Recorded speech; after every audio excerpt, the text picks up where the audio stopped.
It's all about quality and quantity on Brewsday Tuesday. Here's DreZ and Big Nate. You gonna get it? Would it shoot off if it's? That's what I'm worried about. Oh, you got yours. I'm about to do the old pirate like style. a sailor. DreZ's new teeth brought to you by. Oh boy! If you're watching on video, this is there. You go.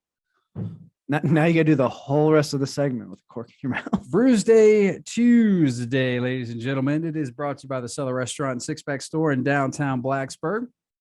Again, went down there shopping for wild ales and was vastly successful. In fact, it's funny. We talked about on the first segment, we had the bottle, we had the can, and you said, oh, if only we had a cork popped on this one. And we each had a cork this time because we have matching Firestone Walker Brewing Companies. They have a wild ale series. Mine is Champs de Francis. I don't know. French, I guess. Yeah. Wild ale fermented with strawberries. This says the barrel ratio 100% French oak. Maturation time 5 to 24 months. Looks like this is batch number 5, bottled on 9/25/2019. 5.3%. A nice 12.7 fluid ounce bottle here.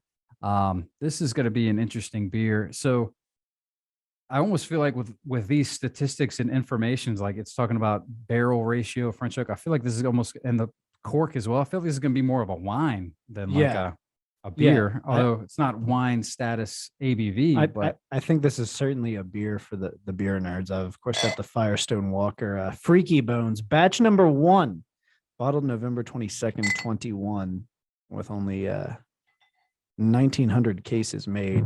It's an American wild ale fermented with cherries. Maturation time of 24 to 36 months. And they list the acidity here, which is 10.7 grams per liter. I'm not really sure how that calculates according to other things, but they also give you the wild yeast strains in here as B. bruxellus, Cis, B. lambicus, and lactobacillus. It's 6.3% ABV, and learning a little bit about did some research in between segments here is so it sounds like that whole rectangle square thing. All squares are rectangles, but not all rectangles are squares. All bourbon is whiskey, but not all whiskey is bourbon. Exactly. So like sour ales fall under the wild ale because it's got that wild strain of yeast, but the wild ale is not supposed to be sour. Or not always sour. No, it's not supposed to be sour. Really? However, it gets used interchangeably, and it's one of those things where like it's still not fully understood. At least from the article I had on Beer Connoisseur.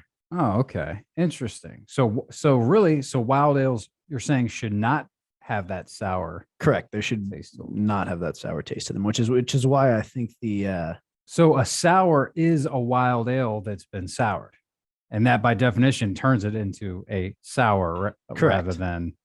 Okay, so I guess it's almost like the full, like when you say, oh, this is a sour, it's a sour wild ale. Well, exactly. And the thing that blows my mind about the whole process is it's kind of a crapshoot. Like if you set out to make one, like traditionally, now, I mean, there's a lot of control factors. You can buy the wild yeast you want and make sure that's what's added and goes in. But traditionally, if you're making it just using like the natural air around you, it could go very, very wrong. Yeah. So is that what it is? It's the fact that you're using wild yeast. Mm-hmm. Is there any sort of fruit based? Because it does seem like most wild ales tend to be fruit based. Like, and I do. Our last two, these two. I do think that's used as a kind of way to introduce it is through the fruit process. Okay. But I didn't see that in what I was reading. But yeah, I think you're absolutely right. I haven't seen one that's like I don't think anyone's just made a traditional like sour wheat.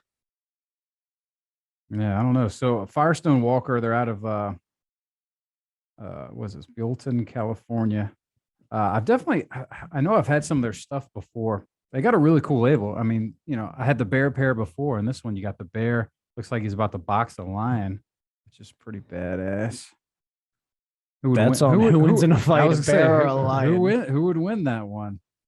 I feel like, oh, that's tough. I mean, it would depend on the bear. I'm not what gonna lie. What bear are we talking about? Do you remember that show? I can't remember how it was called. I think it was Man versus Beast. It was on Spike TV, and they had like there was one where they had it's really messed up. They had 100 little people do a relay race against a camel, and then there was another where like one of the world's like strongest men was pulling an airplane, and an elephant was pulling an airplane to see who. Come on, and it's just absolute absurdity. But I feel like this would be a pay-per-view event: a lion versus a bear. Yeah, that's a tough call. Peter might have something to say. Yeah, I mean, if it's just like a black bear, I'll go lion. But if you're talking, polar bear, even grizzly bear would probably. It's gonna screw that lion up. Yeah, that's. But also, like where they're at, kind of is a factor as well. Like home field advantage. Yeah. If it's out on the tundra or in the jungle or on the ice of a glacier, I'd say the polar bear has the advantage. Somewhere, someone at the Sci-Fi Network is listening and going to make this movie, but it's going to be like Mega Bear versus Ultra Lion. What are you talking about? It's been done. I'm sure it's already out there. Yeah. So if you, again, Brewsday Tuesday, obviously on the FM dial, you can catch up on previous podcasts, wherever podcasting's done. Or if you're even watching, we are doing it on the Facebook Live. We do the YouTube as well. You might have noticed I'm not wearing my usual, black band t-shirt, or sometimes I do, brewery shirts or whatever. I'm sporting more of a, I would say that is type attire. Let's say, isn't that one of your actual Hawaiian shirts? No, this is not an actual Hawaiian shirt. I actually wore that this past weekend, Memorial Day weekend. It was nice. You got to get out to the lake a little bit, but yeah, so my sister is in from Hawaii, and she got in today. And so they're actually all hanging out over at the lake. So I'm beelining it straight to the water. And it's actually great because they'll think I'm late to the party, but the party's already started here at work, so it works out great. It actually does work out quite well. So, but yeah, man, I mean, did you have a good Memorial Day weekend? I mean, obviously I kind of know the answer to this. We actually had a little barbecue at your place yesterday for Memorial Day, which was nice. Thanks again for having us. It wasn't a total disaster. Some people chew too loud. No, it was a good weekend. We didn't do as much outside as I would have liked, but having a little cookout's always a good time. Yeah, it was nice. I mean, it's like the weather environment or whatever got all that rain out of the way right before, and it's the holiday weekend, and it's just been gorgeous. It was just gorgeous the whole time, man. It was nice fantastic. Breeze going. The unofficial start of summer, and I'd say it's off to a good start. Perfect river weather. And am I allowed to go to the river? No, because last time I was at the river, I got a fish hook in my foot, and the wife said, "Oh, we're never coming back here." So I lost that battle. Were you doing it barefoot, or did you have water shoes? Barefoot. I never wear shoes. I wasn't complaining about the fish hook. My wife's like, "You need to get a tetanus shot." I was like, "I had one before the kids were born. It's good for like 6 years. I'm fine." Oh man, even just think that is painful for me to think, like visualizing that. I mean, I'm envisioning a giant fish hook. It was probably like the more, it was one of the more tiny ones, but it was rusty. I will give her that. It was pretty gnarly. Oh, of course it's rusty. That's not my worst fear with stuff like that. Have you ever been in contact with leeches? I actually used to have pet leeches. Did you really? No. That's an odd pet, but hey, no, leeches freak me out. Well, yeah, I can deal with fish hooks, but if I know the body of water has leeches, I'm out. Yeah. Well, here's the thing. Like I do the water shoes, man. You might feel like you don't need them, but you're glad you have them, especially if it stops a fish hook from going into your foot. That's the lesson I learned pretty regularly. So when I swim, because those would be the occasions I'd be wearing water shoes, I feel like weird swimming in shoes.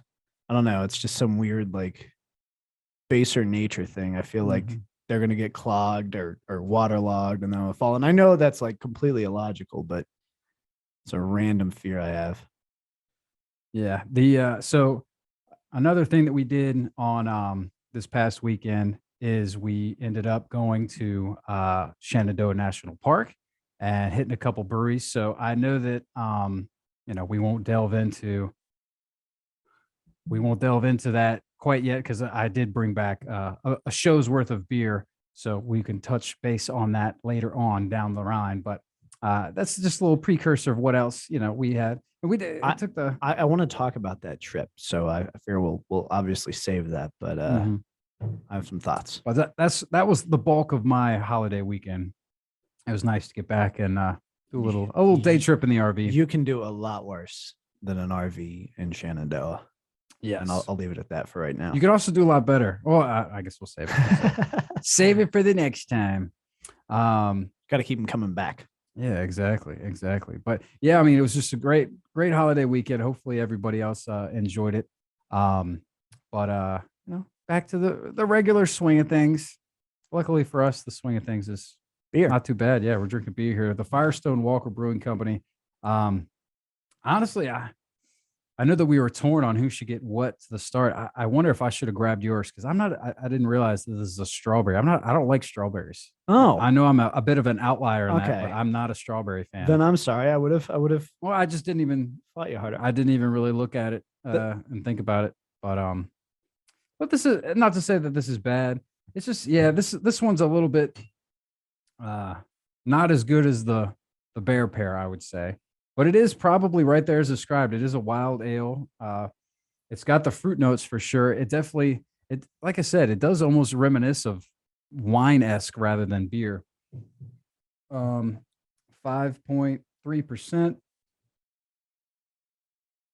Again, I don't think that wild ales are really my style. There's other people that would probably enjoy this beer more, so I'll just save it for them. That's what I'll do. I'll give it a 4. Maybe a 3.75. Okay. Yeah, because I was gonna say 4 was your metric for absolutely must try. And cherry's one of my favorite in the world. Like particularly for beverage flavors. Like I love a good cheer wine every once in a while. That being said, I was secretly hoping you were gonna pick the strawberry so I could have the cherry one on air. So I'm sorry I didn't fight you harder, but I'm not all that sorry. 6.3% ABV on the Freaky Bones. It's their American wild ale fermented with cherries. And once again, I've got a beer that is pink. Yeah, you got all the colors. Like I was like, oh, this one will be, Colorful, pink for strawberry. No, mine fruity, mine looks like beer. Really speaking to my child at heart. This one is absolutely delicious. I'm not gonna say it's as good as the Enigmatic Cousins from D9. I will say it's pretty delicious. I'm going to go ahead and give it a 4.75 for the Freaky Bones because it's definitely up there. I think it's definitely worth trying if you like more candy flavored beers. It's right up your alley. All right. Yeah, and you can find all of these over there at the Cellar Restaurant and Six Pack Store, or our faithful sponsor of Brewsday Tuesday. So like I alluded to, next week, I got some beers that I brought back from my little extravaganza, although I guess that's not entirely true. They're not all beers. That, my friends, is what we call a tease. So tune in next week. We'll definitely give those a try. Nate, as always, man, I appreciate you coming in and drinking the beers with me. I know we did it yesterday, at your place. We'll do it here. Maybe next time we'll do it at my place. We'll have some brewskis down in my neck of the woods. We can start calling these staff meetings. Yes, it is indeed. It's a write-off. Brewsday Tuesday, a wrap. We'll come back with some more tunes right here on 105.3 The Bear. Stick around.